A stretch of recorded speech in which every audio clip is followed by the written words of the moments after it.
Hey guys, this is Jesse. Just making a quick tutorial on some tips for a Silhouette Designer Edition, stoning fonts in Silhouette Designer Edition, and just wanted to cover a few tips that might help you. I know some folks are having or wanting a video on how to Rhinestone fonts. Well, you can't create a true type font file, but you can stone some fonts or words if you need to. I'm a big advocate of buying rhinestone fonts just because there's a lot of time and effort that goes into creating them, and I think that they're cheap enough to where you really do recoup the cost over the matter of a few shirts. But every now and then, you need a word it doesn't look great in the fonts that you have. So I think this is a great alternative. Even though I use Corel and the Wizard to do most of my design work, I still like to come in here and play around with it and see what a particular word or font is going to look like stoned. Gives me a good idea. So let's go through some tips. I like to design on a black background, and so we're just going to create a square here and go ahead and make that black.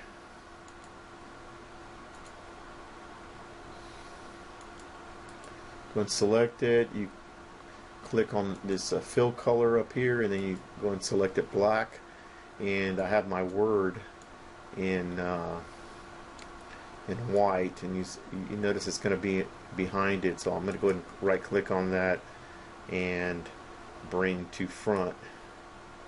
Okay, now something you guys may have noticed is that when you're playing around with a background, sometimes it moves on you. So here's a tip for you: is go ahead and pull up the layers window, which is down here, this last button here, and you come over here, and I have a layer 2. If you don't have a layer 2, just right click right click on your document file name and click add layer, and when you do that, it'll add another layer.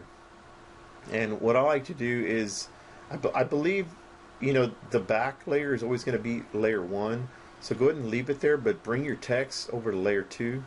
Just drag it. Just click on it and drag it, and you see it's there. So now you can actually use this for selection. Sometimes it gets difficult to select items in Silhouette, and so you can come in here, and so I want to select here. I go click on that.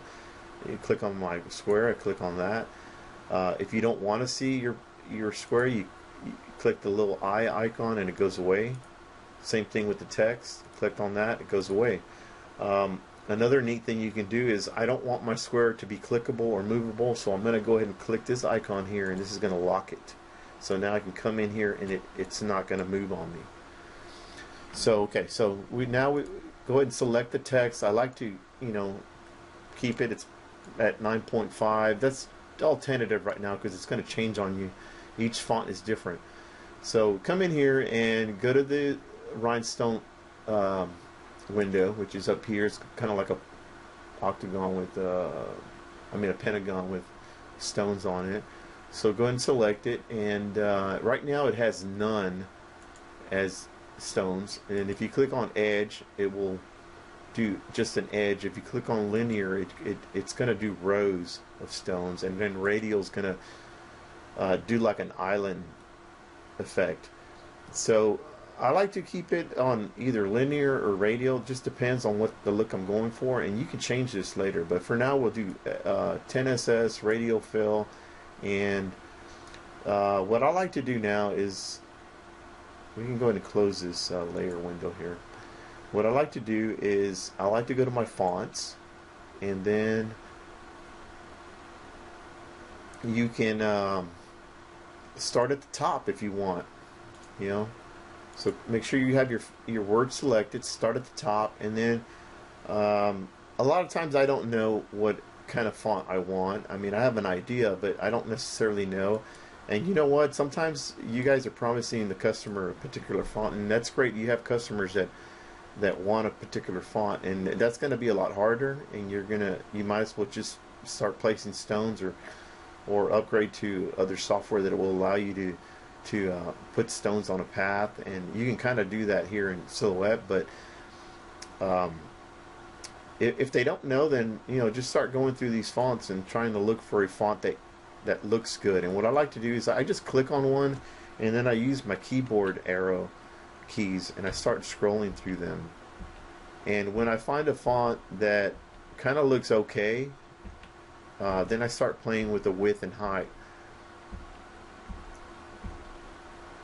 And so, I mean, there's a lot of fonts in here that look pretty good. I think a lot of the problem that everybody's getting is that they want to create a really small font, and that's just not going to happen. I mean, you're not going to get a really small font unless you get a single line font that is real thin and will allow you to do that. And there's more of an effort.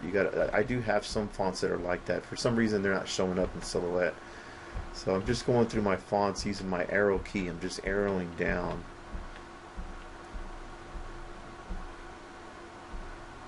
And some of these, I mean, the reason they look all jumbled like that is because they really should be a bigger size or a smaller size. Like, for example, this one that says cheer, if I grab a handle, this corner these corner little blocks are called handles.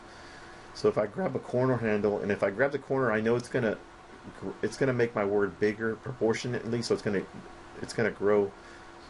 It's not gonna stretch it. See, if I grab the middle, it's gonna stretch it one way, but I don't want that. So I want to grab a corner, I want to keep it proportionate, and if I stretch it, it starts to fill in. You know, you can stop whenever you want. I mean, whatever looks pleasing to you. Even if you go in, you might even find something that works for you. And here's another thing that you can do. You can swap. Here we're in the font window, but you can come back to the Rhinestone window and you can tell it, well, let's see what edge looks like.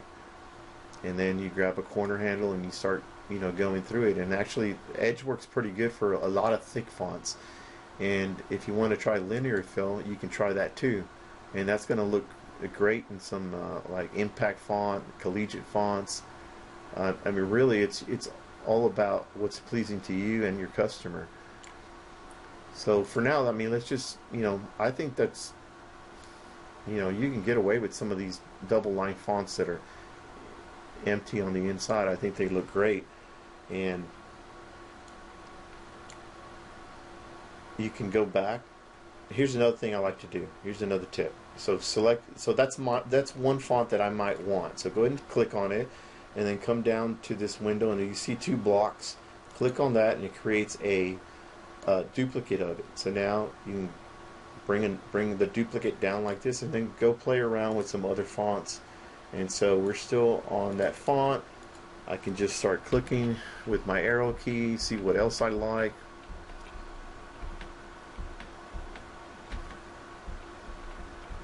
And let's see if we can't look for the high school font. That should work good for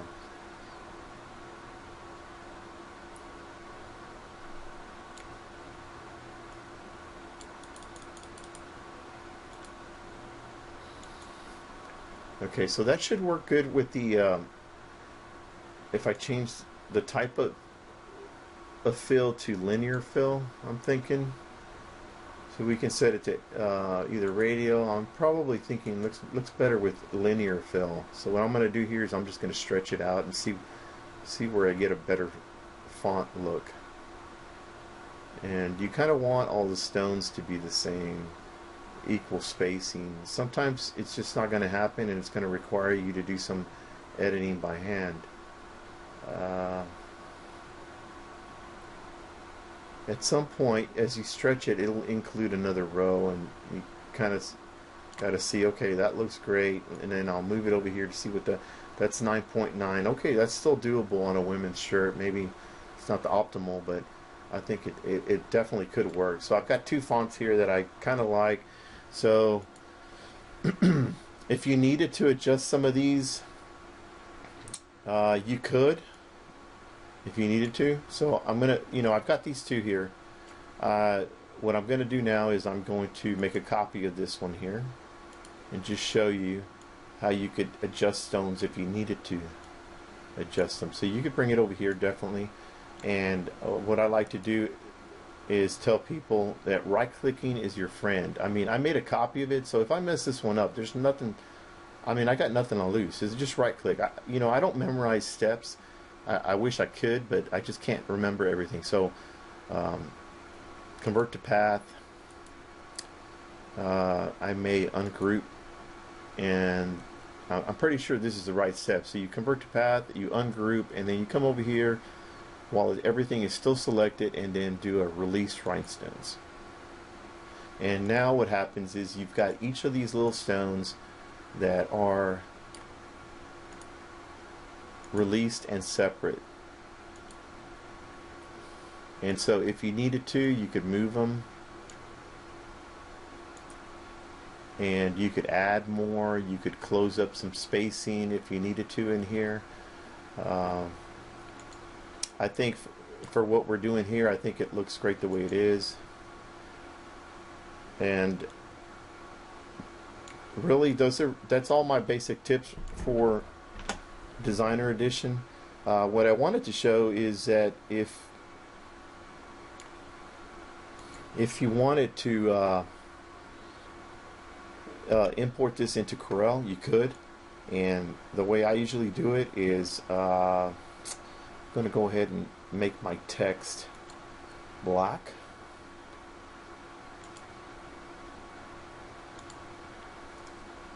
And don't ask me why. I just think this works better.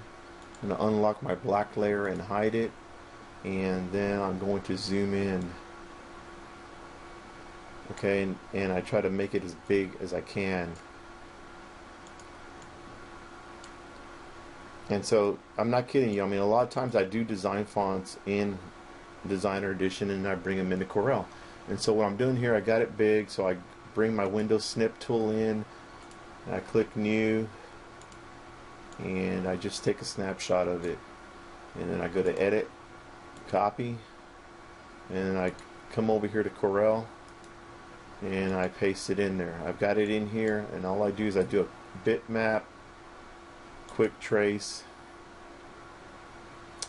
Okay, so here's my vector trace, and here's my old bitmap. I'll go ahead and delete that, and I take this and I right click and I ungroup objects, and what happens is there's a when you do a quick trace, the background is not transparent, so it's still there. You need to delete it.